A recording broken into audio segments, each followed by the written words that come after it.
Good morning, students. Hope you will be fine at your respective places. Yes, last time we were discussing the ecological factor and of which we have started the edaphic factors. What do you mean by the edaphic factors? Edaphic factors simply means all those factors which are mainly related with the structure and composition of the soil, including its physical and chemical properties. And we have already discussed the soil formation, how soil is formed. We have discussed that there are the two processes which are involved in the formation of this soil. First one is the weathering, and second one what we will see is the pedogenesis. Second one we have discussed the soil profile, and third we have started that is the soil composition. Now let us हम वो फिर start कर लेंगे what do is soil composition of what soil is made up of. अगर हम बात कर लेंगे ए गुड सॉइल, अगर हम बात करें a well soil, it is made up of the organic matter. Soil composition. Second one, it is made up of what we will call mineral matter. Third, it is made up of the soil water या soil air and soil water.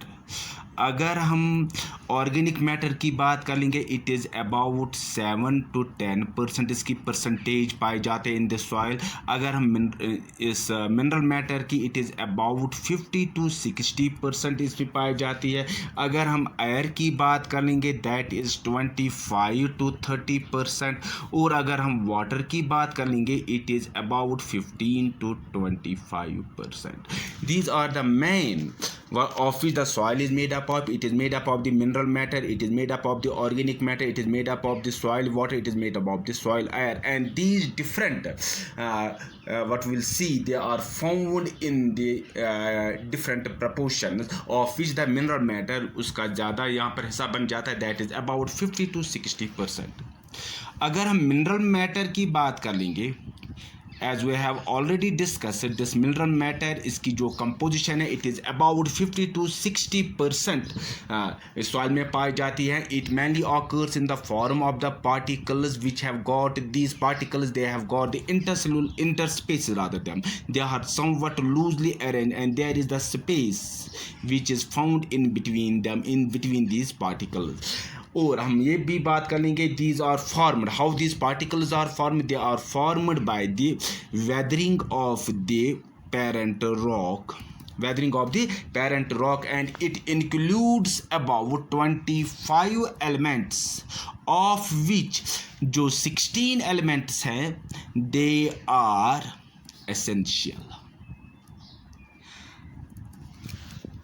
Soil part जो mineral matter है, mineral matter की अगर हम बात कर लेंगे, it is occurs in the form of the particles which are these particles, they have got the what we call intercellular interspaces, and they are formed by the weathering of the parent rock, and they consist of the 25 elements, of which 16 elements are very much essential. 16 elements बहुत ज़्यादा important है, and these जो ये 16 elements है, they have been divided into 2 category. एक को हम बोलते हैं मैक्रो न्यूट्रेंट्स, दूसरे को हम बोलते हैं micro nutrients.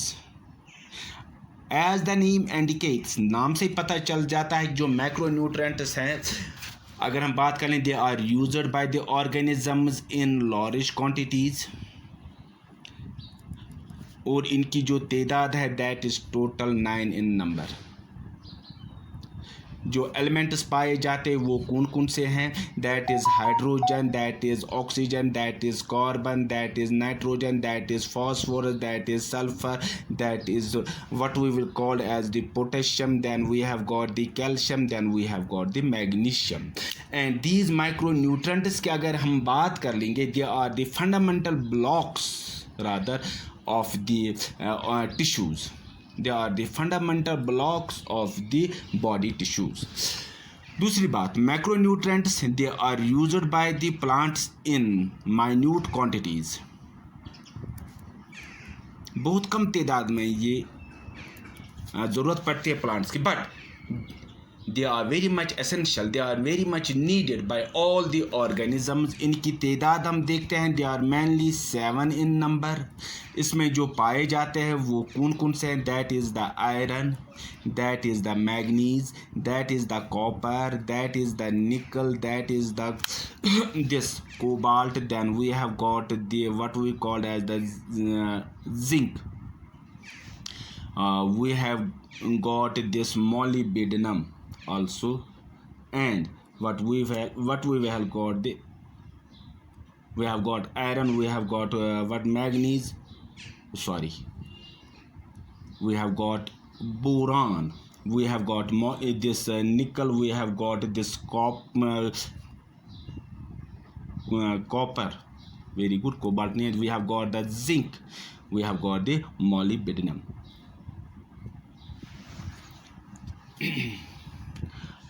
These are mainly 7 in number. First one is this iron, then we have got this manganese, then we have got this boron, then we have got this nickel, then we have got this copper, then we have got this zinc. Nickel, copper and zinc, and this molybdenum. They are mainly 7 in number.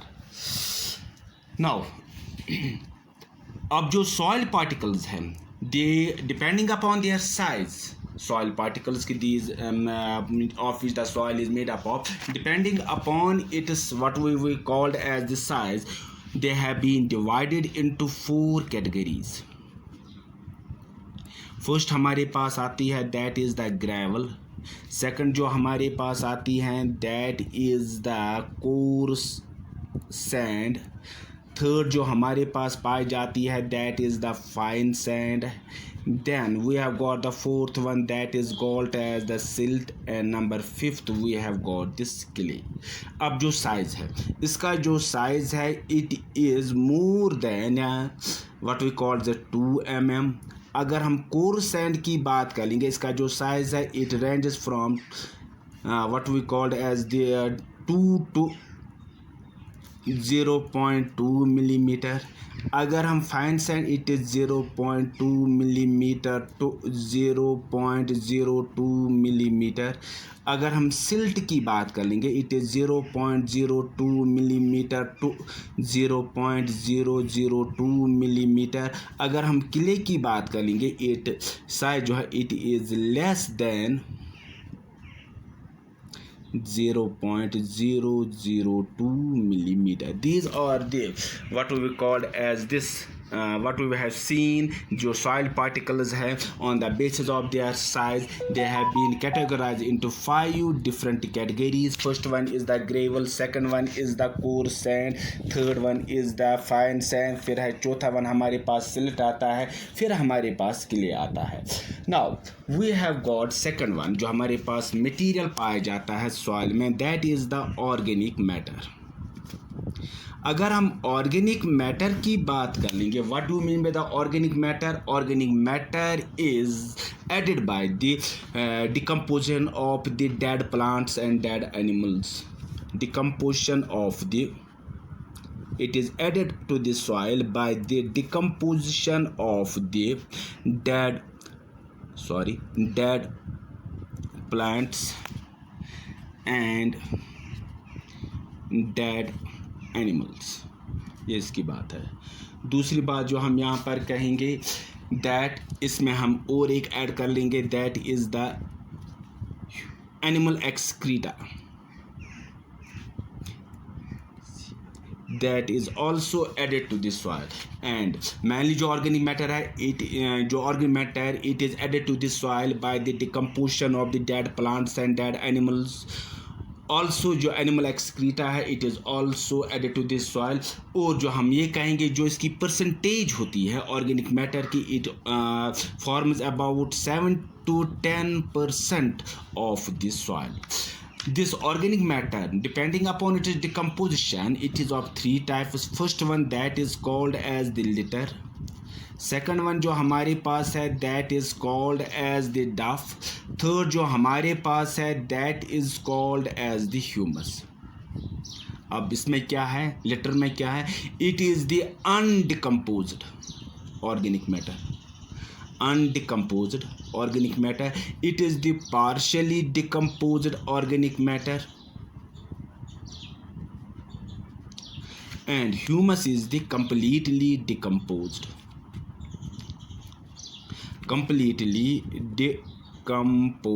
organic matter. Litter में हम क्या देखते हैं, it is the undecomposed organic matter. इसमें क्या ये कैसे बनता है, it is formed by the जो हम देखते हैं plant parts when they fall, जब वो पेड़ से गिर जाते हैं, जिसमें ट्विंग्स आते हैं, जिसमें ब्रांचेस आते हैं, जिसमें लीव्स आते हैं, when they fall on the ground floor they form the litre. डफ में जाता है, it is the partially decomposed. और जो डिकम्पोजिशन यहाँ पर होती है, it mainly takes place by the fungus. It mainly takes place by means of the bacteria, or it may takes place by means of acetomacetes. फिर अगर हम humus की बात कर लेंगे, ह्यूमस में हम ये देखते हैं that it is the complete decomposition. यहाँ पर हम क्या देखते हैं, the complete decomposition of organic matter is found there, fully decompose. और जो इसका कलर जो होता है ह्यूमस का, it is somewhat dark in colour. इसमें जो हम मेनली जो देखते हैं, what it contains many different elements. Carbon इसमें पाया जाता है. इसमें हम क्या देखते हैं, what we will see, oxygen इसमें पाया जाता है, इसमें हाइड्रोजन पाया जाता है, इसमें नाइट्रोजन पाया जाता है. मेनली इस ह्यूमस में जो कार्बन है, इट इज़ अबाउट 55 to 60%. और ऑक्सीजन जो इसमें पाया जाता है, इट मेनली इज़ 35 to 40%. और जो ये दोनों जो हैं, hydrogen and nitrogen, they may be about 5%. इसकी about 5% रफली हम कहेंगे that about 5% इनकी परसेंटेज पाई जाती है. अब जो प्रोसेस है हमारे पास, जो फॉर्मेशन होती है ह्यूमस बनाने की, naturally it is a natural process. The formation of humus, it is a natural process, and that process is called as humification.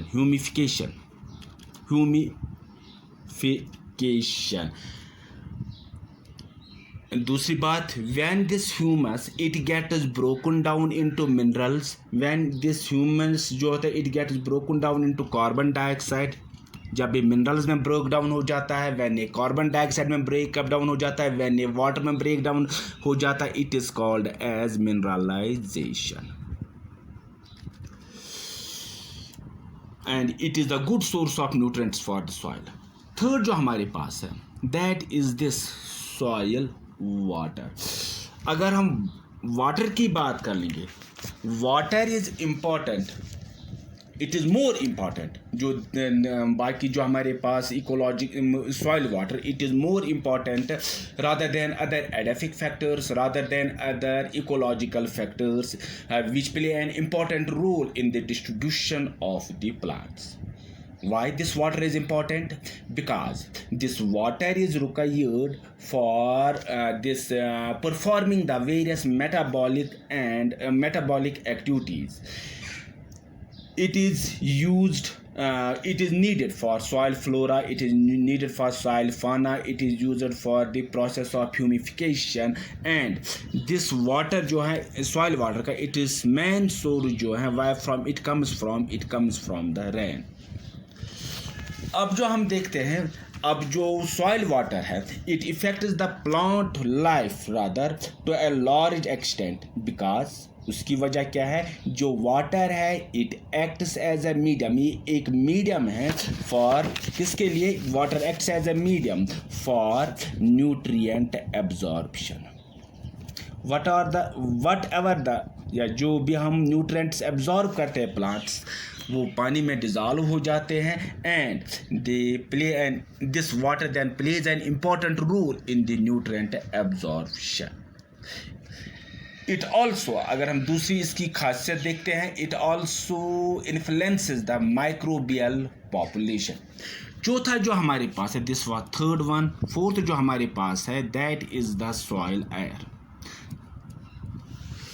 अब जो सॉइल है, हमने पहले ही कहा कि जो सॉइल पार्टिकल्स है, दे आर लूजली अरेंज्ड. इन पार्टिकल्स के बीच में जो स्पेस है, वहाँ पर क्या पाए, there is this air, and this air it is present in the pores of the soil, and this air जो है which is present in the spaces of the soil particles, it is necessary for the process of respiration. This air which is present inside this soil spaces, it is necessary for the respiration. जो respiration हो जाती है, that respiration of roots. This soil is necessary for the flora.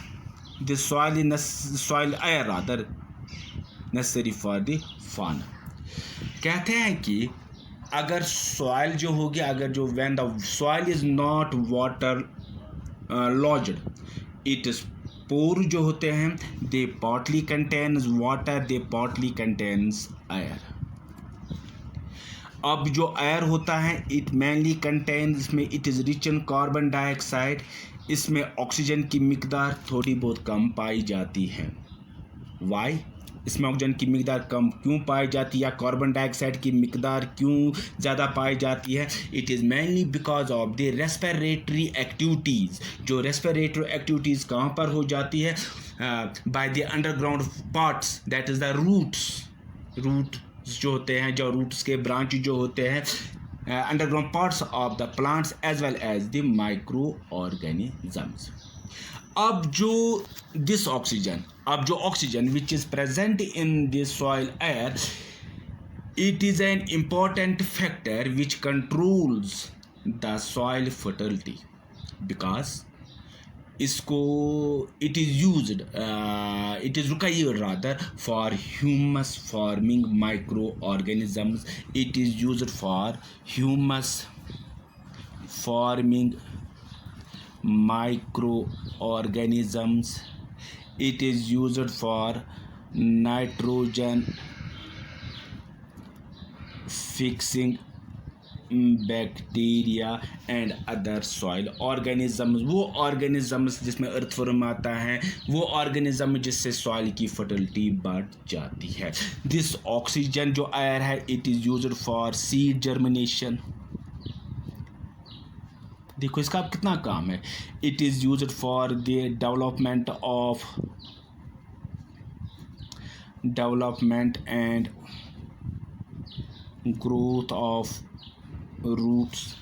It is used for this absorption